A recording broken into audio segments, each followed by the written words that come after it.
जय माता की। आप सभी को आज का मेरा टॉपिक है कि हम भगवान के साथ कनेक्टिविटी अपनी कैसे बनाएं और उनकी प्रेजेंस को अपनी लाइफ में कैसे फील करें। ठीक है, तो मैं आपको बताती हूँ कि सबसे पहले आप मंत्रों में ना उलझे, कोई भी गुरु ना बनाएं, कुछ भी ना करें। सबसे पहले अपनी बॉडी को उस चीज़ के लिए आप परफेक्ट करें, तैयार करें। ठीक है, सबसे पहले तो आपको मेडिटेशन करना है, बिल्कुल अपने माइंड को थॉटलेस करना है, बिल्कुल थॉटलेस करना है और आपके माइंड में कोई भी चीज़ नहीं होनी चाहिए। जब भी आपने मेडिटेशन करने के लिए जाना है तो उससे पहले 1 घंटा 2 घंटा पहले फ़ोन से अनटच होना है, टीवी से अनटच होना है, और जो कि बिल्कुल तब आपका जल्दी कनेक्टिविटी भगवान के साथ जुड़ेगी। और ठीक है, और अपनी आंखें बंद करके अपनी सोल को कनेक्ट करना है उस सुप्रीम सोल के साथ। ठीक है, उसको आपने वहाँ कनेक्टिविटी बनाने की कोशिश करनी है। आपको शुरू में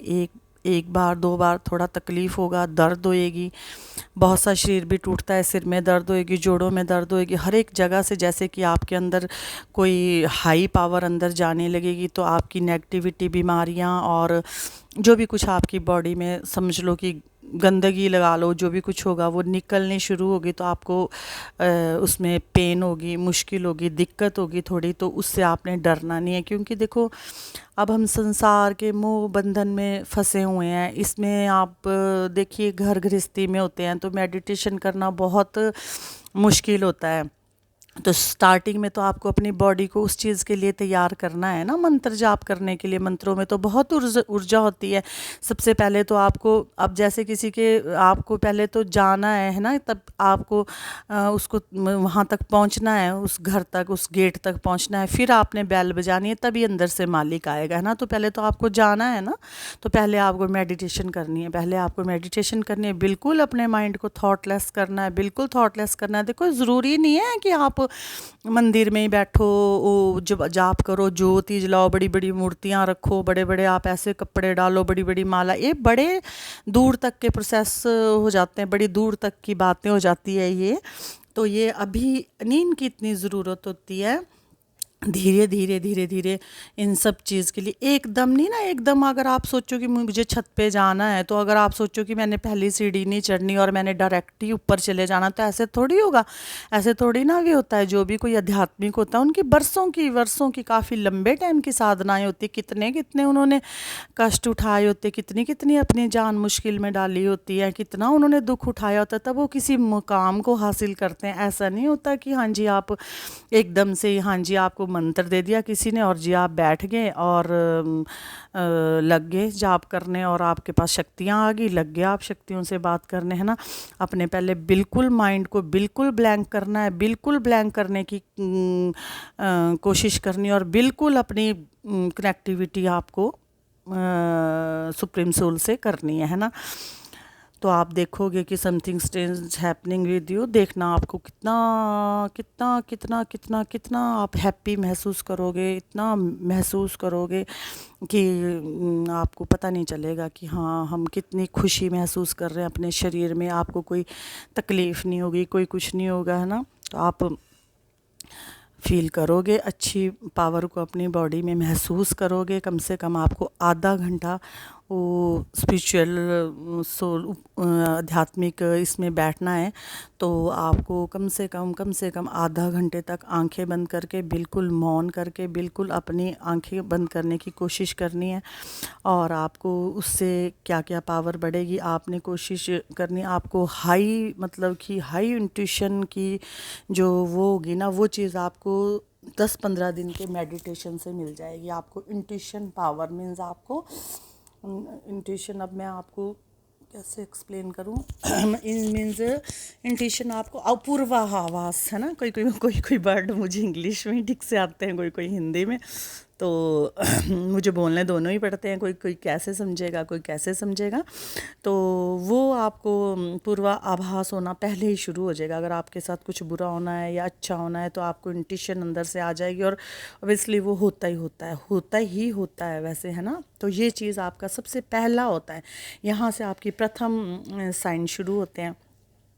आपको छोड़ना नहीं पड़ता, फिर छोड़ना नहीं पड़ता, फिर आपकी बॉडी मतलब कि स्ट्रांग बनेगी, अच्छी तरह से आध्यात्मिक ऊर्जा को ग्रहण करने वाली बनेगी और आगे किसी को हील करने वाली भी बनेगी। देखो लेकिन अगर आपको ये सब मेडिटेशन करना है, आध्यात्मिक रास्ते पे आना है, ईश्वरी कृपा प्राप्त करनी है, तो आपको ये सब नॉन वेज वगैरह, मांस मछली अंडा दारू वगैरह ये सब चीज़ें आपको नहीं करनी पड़ेगी। और अगर आप ऐसे सब करते हैं, क्योंकि भगवान अपने हर जीव से बहुत बहुत प्यार करते हैं, और चाहे वो जानवर है, चाहे वो मनुष्य है, चाहे जो, वो कभी नहीं चाहेगी कि आप उसको खा कर के अंदर पेट में डालें और फिर वो आपकी भक्ति करने के लिए आए। क्योंकि मेरे पास आते हैं यहाँ लोग, वो मुझे कहते हैं दीदी आप जल जो देते हो पढ़ के, हम तो मीट वगैरह खाते हैं, नॉन वेज वगैरह खाते हैं, तो हमें ये लेना चाहिए कि नहीं। अब मैं क्या कहूँ, मैं कुछ नहीं कह सकती ना, मैं अब क्या कहूँ, मैं कहती चलो जैसी मर्जी है ना। मैं तो यही सोचती हूँ कि भगवान की अच्छी वाइब्रेशन, अच्छी वेव्स उनके अंदर जाएगी, क्या पता मैं भी वो ये सब चीज़ छोड़ ही देंगे। ठीक है,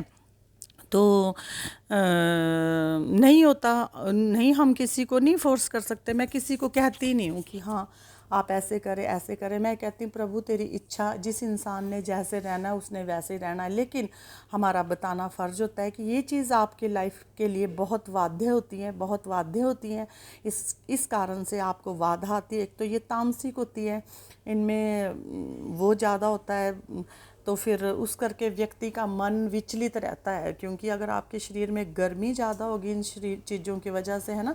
वैसे तो देखो आध्यात्मिक ऊर्जा के बराबर गर्मी तो किसी चीज़ में नहीं होती है, लेकिन वो गर्मी कुछ और होती है ना, इन चीज़ों की और होती है। ये माइंड को शांत नहीं रहने दे सकते, ठंडा नहीं रहने दे सकते, है ना। तो वैसे तो आध्यात्मिक जो लोग होते हैं वो लहसुन प्याज भी नहीं खाना चाहते हैं, लेकिन अब बॉडी वैसी नहीं है तो इन चीज़ों को लेना बहुत ज़रूरी हो जाता है। अगर ना ले तो और सी प्रॉब्लम हो जाती है बॉडी में भी, किसी का कोलेस्ट्रॉल बढ़ जाता है, किसी का कुछ बढ़ जाता है। तो चलो ये सात्विक है, चल भी पड़ता है ना, लेना भी पड़ता है। ऐसे तो देखो बिल्कुल साधु बन के तो जीवन नहीं चलता, कि फिर भी कुछ कुछ एफर्ट्स लाइफ में करने चाहिए। मैं आप लोगों को बिल्कुल शॉर्ट टर्म में सब कुछ समझाती हूँ। मैं कहती हूँ कि आप पहले स्टार्टिंग में ऐसे करें, जब आपको थोड़ा थोड़ा मज़ा आने लगेगा ना मेडिटेशन करने में, आप ध्यान, अब जैसे कोई लोग ऑफिस में बैठे होते हैं ना, चलो घर में तो बहुत सी बातें होती, फ़ोन ही नहीं छूटते लोगों से, तो फिर मेडिटेशन भी क्या करेंगे ना। तो जैसे ऑफिस में बैठे हैं तो कह दीजिए, किसी को बंद कीजिए अपना डोर, आधे घंटे के लिए अपने चेयर पर बैठ जाइए, आंखें बंद कीजिए, जिस मर्जी का ध्यान कीजिए। अब तो बिल्कुल थॉटलेस हो जाइए, किसी का भी ध्यान ना करिए, अपने आज्ञा चक्कर पे जोर डालने की कोशिश कीजिए। और फिर आप कोई ज़्यादा मतलब कि वो ना करें, अपने चेयर पे बैठ सकते हो आराम से। प्रभु नहीं कहते ऐसे कि आप मेरे लिए बड़े बड़े मंदिर बनाओ, बड़े बड़े तुम मालाएं डालो, बड़े बड़े तिलक लगाओ, बड़े बड़ी झोले छाप लगाओ, ऐसे ऐसे करो, अंगूठियाँ डालो, मालाएं टांगो। वो नहीं भगवान करते। ये अपना अपना अपना अपना शौक़ होता है, जिसको जैसा अच्छा लगता है वो वैसा अपना भेष बना लेता है। ठीक है, वैसे तो कहते हैं कि simple living is high thinking, वो बात होती है और होनी भी चाहिए। वो चीज़ हर कोई नहीं महसूस करता, वो देखने वाले कहते हैं हीरे की परख जौहरी जानता है ना, तो उसी को ही पता होता है कि ये हीरा है ना। तो सबको नहीं ये चीज़ पता होती है। तो आप ये चीज़ आराम से भी बैठ सकते हो, आराम से कर सकते हो, लाइट भी बंद कर सकते हो सके जितना डार्क आप रखें रूम को उतना ज़्यादा अच्छा है। जितना अंधेरे में अच्छा मेडिटेशन होता है उतना लाइट में नहीं होता है। आप सुबह ब्रह्म मुहूर्त में अच्छा मेडिटेशन कर सकते हो, उस टाइम आपकी बॉडी में काफ़ी एनर्जी होती है, फ्रेश होती है, फ्रेश एयर होती है। खुले में कर लें, अपनी छत पे जाके कर लें, किसी पार्क में कर ले, किसी भी जगह कर ले। शाम को भी बिल्कुल लाइट बंद करके, बिल्कुल मध्यम लाइट हो तो ज़्यादा अच्छा है, ना भी हो तो कोई बात नहीं। बिल्कुल आप अपनी कम से कम मोबाइल की लाइट थोड़ी सी भी रख सकते हैं, तब भी मेडिटेशन कर सकते हैं। और मोबाइल को कम से कम अपने से दूर रखना चाहिए। इसमें ऐसी रेज होती है तो वो भी हमारी कनेक्टिविटी नहीं बनाने देती है। क्यों? क्योंकि ये सारा ऊर्जा का ही खेल है, ये भी ऊर्जा ही है, ये भी, इनमें भी वेव्स ही चलती है, इनमें भी तरंगे ही आती है। हमारे पास भी तरंगे आती है, प्रभु की भी तरंगे ही होती है, प्रभु की भी वेव्स ही होती हैं, और ये फ़ोन के माध्यम से होती है, ये भी वेव्स ही होती हैं। तो ये सब कुछ इकट्ठा मिट्ठा हो जाता है, तो आपको बहुत मुश्किल हो जाता है कैच करना। तो ये सब बातें हैं, इनको मानना चाहिए, अपने जीवन में फॉलो करना चाहिए और बैठ जाए। ज़रूरी नहीं है, जैसे अभी सुबह 4 बजे तो मुझे सब कहते हैं दीदी नहाना पड़ता है, आप नहाते हो, आप नहा जाते हो 4 बजे, इतनी जल्दी ठंड में भी उठ जाता है। देखो हमारी बात कुछ और है, क्योंकि हमने बहुत लंबा सफ़र इस चीज़ का तय कर लिया, तो हमें नहीं आलख लगता, हम उठ भी जाते हैं, हम नहा भी लेते हैं, हम कर भी लेते हैं। बट अगर आप साफ़ सुथरे हैं तो आप मेडिटेशन करने के लिए आपको कोई नहाने की आवश्यकता नहीं। स्टार्टिंग में तो पहले मेडिटेशन कीजिए ना। मंत्र जाप करने के लिए आपको शुद्धता रखनी पड़ती है, अपने शरीर को पवित्र रखना चाहिए, अपने शरीर को सुगंधित रखना चाहिए, एनवायरनमेंट को सुगंधित रखना चाहिए, वहाँ अच्छी धूप ज्योत अगरबत्ती जलती रहनी चाहिए, और उससे पॉजिटिव ऊर्जाएं जल्दी आपकी तरफ आकर्षित होती है, आकर्षित होकर आपको आशीर्वाद देती है, आपकी बॉडी में प्रवेश करती है। और मैं देखो, मेरा शुरू से ही मुझे ना खुशबू से बड़ा प्रेम है, शुरू से ही मुझे खुशबू, मैं तरह तरह की जैसे अब बेडरूम में भी मुझे होता है खुशबू अच्छी, रूम फ्रेशनर अच्छा, क्यों मुझे आनंद अपना भी, अपनी भी बॉडी में। मैं अब जब हम अब इस मकान में आए तो मैं सबसे पहले मैंने बाहर अपनी ना लॉन में ना सबसे पहले यही लगाए, रात की रानी लगाई, चमेली लगाई, जिन इनकी इतनी, अब रात शाम होती है तो सारा आंगन ऐसे नेचुरल इससे ना इतना महक रहा होता कि बड़ी एक अच्छी, मतलब कि वाइब्रेशन फील होती है, अच्छा महसूस होता है। अगर आप थोड़ा सा टहलो उस खुशबू में, तो वो भी आपके आत्मा को, अपने माइंड को फ्रेश करती है, बिल्कुल फ्रेश करती है। खुशबू एक ऐसी चीज़ होती है, वो आपके प्रभु को तो चलो प्रिय है ही खुशबू। देखो कितने सुगंधित इत्र वगैरह, फूल वगैरह, हर चीज़ भगवान को इसीलिए अर्पण की जाती है कि ये प्रभु के लिए, प्रभु को पसंद है ये चीज़ें, ठीक है। तो ये सब होना चाहिए घर में। अगर चलो नहीं है, किसी के पास ये व्यवस्था नहीं है, नहीं कुछ है, तो आप अच्छी सुगंधित अगरबत्ती लगा सकते हैं। सबसे पहले आपको अगरबत्ती बाहर धूप तुलसी के पास लगाना चाहिए, क्योंकि जो भी कोई शक्ति होगी, जो भी कुछ होगा वो बाहर से ही, एंट्रेंस तो हर चीज़ की वहीं से ही होती है ना। उसके बाद आप अंदर लगाएं, धूप ज्योत भी जला सकते हैं। उसके बाद आप बैठिए जैसे मर्जी, आप पहले स्टार्टिंग में आप मेडिटेशन करिए। मेडिटेशन एक कह सकते हैं कि स्टार्टिंग लाइन है। जैसे अब आपने ऊपर सीढ़ियाँ, छत पे जाना है, तो आपको एक सीढ़ी चढ़नी, फिर 2 चढ़नी, 3 चढ़नी, तो ये सबसे पहली सीढ़ी है, पहला मेडिटेशन है। क्योंकि पहले आप उसको खोलोगे चीज़ को, जहाँ पे आपने उसको स्टोर करना है। जैसे कि अब कोई बोतल का ढक्कन बंद है, अगर आप उस ढक्कन को खोलोगे नहीं, उसके अंदर चीज़ कैसे जाएगी? सबसे पहले ढक्कन खोलना है। मेडिटेशन करने के लिए आपको पूरी बॉडी को पहले खोलना है। उसके बाद आप मंत्र जाप करोगे, तो फिर जब आप मेडिटेशन करेंगे तो समझो कि आप प्रभु के दरवाजे के पास खड़े हो गए हैं, सिर्फ खड़े हो गए हैं, ठीक है।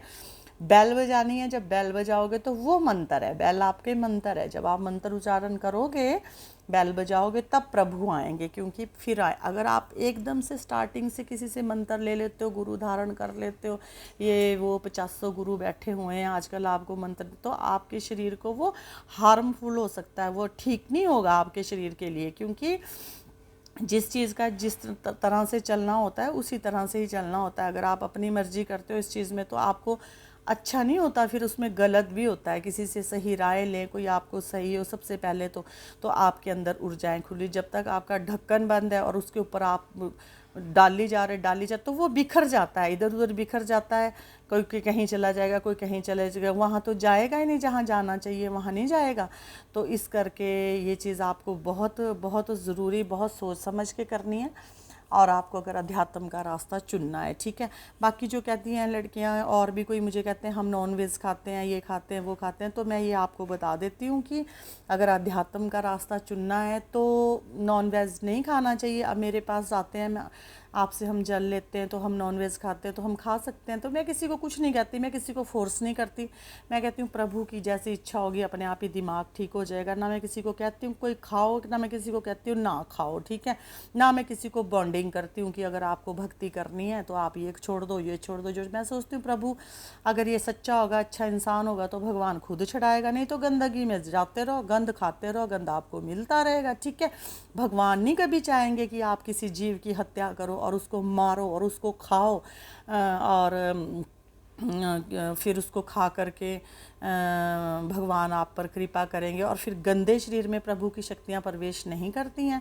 उनको वैसा ही एनवायरनमेंट चाहिए होता है जैसे वो खुद हैं। उनकी एनवायरनमेंट क्या, बॉडी का भी उनको वही एनवायरनमेंट बॉडी का चाहिए उनको, कोई इसका थोड़ी नेचर का थोड़ी चाहिए, प्रकृति का थोड़ी चाहिए उनको एनवायरनमेंट, आपकी बॉडी का चाहिए, ताकि आपकी बॉडी में आके उनको ठंडक महसूस होए, वो उछल के, वो दूर से कूद के आपकी बॉडी में आना, प्रवेश करना चाहें। ऐसी आपकी निश्चल आत्मा होनी चाहिए, पवित्र आत्मा होनी चाहिए, ठंडी आत्मा होनी चाहिए। और हर प्रत्येक व्यक्ति के लिए आपके दिल में दया होनी चाहिए, प्रेम होना चाहिए, प्रेम का भाव आपके अंदर होना चाहिए। किसी का भी दुख देख करके आपकी आंखों में आंसू आने चाहिए, तो आप सोच सकते हो कि आप प्रभु की शक्तियों को तब महसूस कर सकते हो। अगर आपके सामने कोई पड़ा हुआ है, कोई रो रहा है, कोई तड़फ रहा है और आप कह रहे हो चल यार छोड़, हमने क्या लेना किसी से ऐसे ही पंगे में, तो आप वो नहीं है, फिर आपके अंदर नहीं है। अब मुझे कई लोग कहते हैं ना कि देखो इतना सब कुछ है इनके पास, पैसा भी है, सब कुछ है, क्या ज़रूरत है इनको इस तरह करने की। तो मैं ये बताती हूँ कि ज़रूरतों की बात नहीं होती। मैं किसी दिन वीडियो बनाऊँगी, जिन लोगों के आंसू नहीं रुकते हैं, मेरा थैंक्स करते करते आंसू नहीं रुकते उनकी आंखों के, उनके वीडियो बना करके मैं आप लोगों को डालूँगी। आप देखो कि इन लोगों के आंसू कौन उठाता अगर मैं ना ये मार्ग चुनूँ तो। ज़रूरत की बात नहीं होती, ज़रूरत की बात तो होती ही नहीं। मैं तो किसी से कुछ लेती ही नहीं हूँ कि मेरी मेरी ज़रूरतें कोई पूरी करेगा। हमें भगवान ने बहुत सक्षम बनाया हुआ है, बहुत अच्छी तरह से अपने जीवन का हम निर्वाह कर सकते हैं। प्रभु ने हमें इतना सब कुछ दिया, हम तो चाहते हैं कि बांटे, समाज में बांटे, जनता में बांटे, कुछ भी करे, भगवान का ज़रूरत की बात नहीं है। और जिनके पास ये आध्यात्मिक ऊर्जा होती है वो शौक़ रखते हैं, इस चीज़ का शौक़ रखते हैं। उनको पता होता है कि हम सामने वाले का दुख काट सकते हैं, हम उसको हील कर सकते हैं। और मैं आपको बात बताती हूँ कि ये ऐसा नहीं है कि हाँ तंत्र मंत्र ही काटा जाता है। अब हम कीर्तन कर रहे हैं, ये कर रहे हैं तो जी हाँ जी आपका तंत्र मंत्र, यहाँ पे किसी को भूत ही लग गए भी हाँ वही ठीक हो गया। अरे भगवान की भक्ति है, इसमें ऊर्जा होती है, आपकी बॉडी को बीमारियां भी हील करती है, आपका भाग्य भी बदल देते हैं प्रभु। बहुत सी बातें होती है अध्यात्म में जुड़ने से। ज़रूरी नहीं होता कि हाँ जी आपका यहाँ पे भूत ही काटे जाएंगे। मैंने तो कभी ये वीडियो डाले ही नहीं है, भूत तो खेलते खेलते ऐसे ही रह जाते हैं। मैंने कभी शो नहीं करती कभी किसी की ये बात, क्योंकि मुझे सामने वाले की इज्जत की बहुत फिक्र रहती है। और अब जैसे मैं कभी डाल भी देती हूँ किसी का तो फिर मुझे यही टेंशन रहती है कि अगर अगले को प्रॉब्लम हो। मैं पूछती हूँ उन लोगों से कि मैं ये डालूँ कि ना डालूँ। कभी भी मैंने ऐसे नहीं किया कि अपने को लिफ्ट करने के लिए मैं दूसरे का शोषण करूं या मैं उनका ऐसे वायरल करूं वैसे वायरल करूं तो भी तब मैं मुझे ज़्यादा प्रशंसा मिलेगी या कुछ भी मिलेगा। ऐसा नहीं है। ये तो हम चलो किसी ऐसे शौक में कर लिया। अब जब मैं कर ही रही हूँ तो फिर उसको छुपाना क्या, कर ही रही हूँ। ऐसे मैं नहीं बनाती हूँ वीडियो, मेरी बना के कई ले जाते हैं, फिर भी वो अपने मोबाइल में देखते हैं। तो फिर मैंने कहा अभी देखो भाई तुम देखो। अब जब चौकी पे आते हैं वो तब भी बना लेते हैं, तब कहते हैं हम घर पे देखते हैं, हम पहले यही देखते हैं सुबह उठ के, तब हम अपना काम करते हैं। तो मैंने फिर बना लिया यूट्यूब पर भी, ठीक है। तो ऐसी बातें होती है, कोई ज़रूरत के लिए नहीं होती। जो भी आध्यात्मिक पर्सन होगा ना, जो भी आध्यात्मिक से रिलेटेड होगा, वो ज़रूरतें नहीं पूरी करेगा इस चीज़ से। ज़रूरतें तो उनकी भगवान पूरी करते हैं। जब आप संसार का भला करोगे, अच्छे काम करोगे, लोगों को शफा दिलाओगे, लोगों की आत्मा ठंडी करेंगे, तो उनको भगवान स्वयं देते हैं। उनको नहीं ज़रूरत होती मांगने की, वो मांगते हैं अपने इष्ट से मांगते हैं, ठीक है। वो उनको जहाँ से भी ला के दे, ला के देते हैं, ठीक है। तो वो अपने इष्ट से मांगते हैं। ऐसा नहीं होता कि ज़रूरतों के लिए नहीं किया जाता। ये तो ठीक है, ये सब चीज़ लोग समझे, इसको फॉलो करें, सुने। और ये ईश्वरीय कृपा किसी करोड़ों में से किसी लाखों में से किसी किसी को ही होती है, तो प्रभु ने अपने काम करवाने होते हैं किसी के माध्यम से, तभी होता है। मेरी क्या मजाल, मैं किसी को अपने घर में बुलाऊं, मुझे क्या पता कौन कहाँ से आ रहा। मैं तो कभी किसी को कीर्तन को भी नहीं कहती कि हाँ जी कोई कीर्तन में आ जाओ, अपने आप आते हैं लोग, अपने आप गा भी रहे हैं, कर भी रहे हैं, मेरा भी कर रहे हैं, मंदिर का भी कर रहे हैं। तो ये प्रभु की कृपा है। आज आप किसी से ना एक गिलास पानी का भी मांग के देख लो, एक मैसेज भी कह दो कि ये मैसेज मेरा वहाँ दे के जाना, तो उसके लिए भी लोग वो करते हैं। तो ये जो हो रहा है कार्य, ये प्रभु इच्छा से हो रहा है, उनकी इच्छा है, उनकी मर्जी है। जिसको चाहते हैं रखते हैं, जिसको चाहते हैं निकाल देते हैं। भगवान की मर्जी होती है। भगवान बहुत अंदर तक व्यक्ति को परखता है। वो अपनी सेवा किसी को कर्म वाले को देता है, अपनी सेवा किसी नसीब वाले व्यक्ति को देता है, अपने साधक के नज़दीक किसी कर्म वाले को रखता है, ठीक है। तो ऐसा नहीं होता है, ऐसा नहीं होता है। भगवान बहुत बहुत बहुत इतने अंदर तक आप खुद को स्वयं भी नहीं जानते होगे जितने अंदर तक प्रभु आपको देख लेते हैं, ठीक है। तो मेरा आई होप आपको ये वीडियो मेरा पसंद आया होगा। जैसा भी हो, आप लाइक करो, कमेंट करो, करो ना करो, जो करो मर्जी करो, पर जिनके लिए मैंने भेजना होता है उनके लिए मैं ज़रूर भेजती हूँ, क्योंकि मेरी बहुत सी बच्चियाँ इस तरह की है जो बिल्कुल सच में ही, वो बड़ी तो हो गई हैं पर वो सच में ही बच्चियाँ हैं। उनको नहीं नॉलेज है दुनिया की, नहीं पता है कि कैसे जीवन हमें निर्वाह करना है और कैसा हमारा शोषण हो रहा है, क्या हमारे साथ हो रहा है। तो मैं डे बाय डे उनको उनका मार्गदर्शन करती रहूँगी और उनको नॉलेज देती रहूँगी। जैसे जैसे मेरे माइंड में थॉट्स आते रहेंगे वैसे वैसे मैं देती रहूँगी, क्योंकि मैं कॉपीराइट कर नहीं सकती, अगर मैं फिर बोल नहीं सकती ना, फिर मुझे कुछ याद होता है। मैं तो बस जो भगवान मुझसे बुलवाते हैं वो मैं बोल देती हूँ, तो वो मैं आप लोगों को बताती हूँ। तो आप उसमें अपना सीखा करें, थोड़ा थोड़ा एक वीडियो में भी देखेंगे, सीखेंगे तो आपको याद रहेगा। नहीं भी होता है तो आप दोबारा वीडियो खोल के फिर देख सकते हो, तो माइंड भी थोड़ा डाइवर्ट हो जाता है, आपको समझ भी आ जाती है और आप समझते भी हो बात को, है ना। तो ये सब आप करें। तो मेरा यहाँ से आप लोगों को आशीर्वाद है, सभी को आशीर्वाद है, जो चौंकी से जुड़े हैं, जो नहीं भी जुड़े हैं वो भी उनको भी आशीर्वाद, जो वीडियो देखेंगे सुनेंगे उनको भी आशीर्वाद। माता रानी, बजरंगबली, भोलेनाथ, शंकर भगवान जी सभी पर, बांके बिहारी आप पर, सब पर आशीर्वाद उनका आप तक पहुँचे, मेरे माध्यम से पहुँचे। मेरे माध्यम से जो मेरी ऊर्जा, मेरी वेव्स, क्योंकि बोलने की भी ऊर्जा पहुंचती है दूसरे व्यक्ति को। आपको वो आवाज़, वॉइस कितनी ठंडक प्रदान करती है, तो उससे भी ऊर्जा मिलती है। ऐसी बात नहीं है कि नहीं मिलती है, जैसे व्यक्ति से, बॉडी से मिलती है वैसे उसकी आवाज़ से भी मिलती है। तो वो भी इंसान सुने, ग्रहण करे, ठीक है। बाकी जय माता की, आप सभी को बहुत बहुत आशीर्वाद। आप खुश रहें और जीवन में तरक्कियां करें। मेरा और माता रानी का यहाँ दरबार से आपको बहुत बहुत बहुत बहुत आशीर्वाद। जय माता की।